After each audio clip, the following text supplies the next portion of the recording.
আমরা বলবো আল্লাহ তুমি প্রশ্ন করার আগে তোমার একটা কথা বলি, আমারে কিছু জিজ্ঞেস করো না, আমি সব করেছি।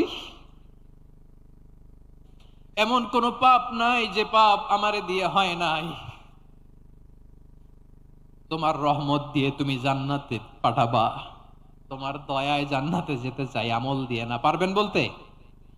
কিয়ামতের দিন আমরা বলবো আল্লাহ আমার আমল দিয়ে জান্নাত চাই না, আমি তোমার দয়া দিয়ে জান্নাত চাই। তোমার দয়া ছাড়া আমার কোনো উপায় নাই। কারণ আল্লাহ যদি বিচার করে বাঁচার কারো উপায় নাই। আল্লাহ যদি বলে ফেলেন তুই এটা করলি কেন, ওখানে গেলি কেন, কোরআনে 1000 বার নিষেধ করলাম তারপরেও এই পাপে জড়ালি কেন, করোনা বিচার। আপনার আমল দিয়ে জান্নাতে যাবেন? কি দিয়ে যাবেন?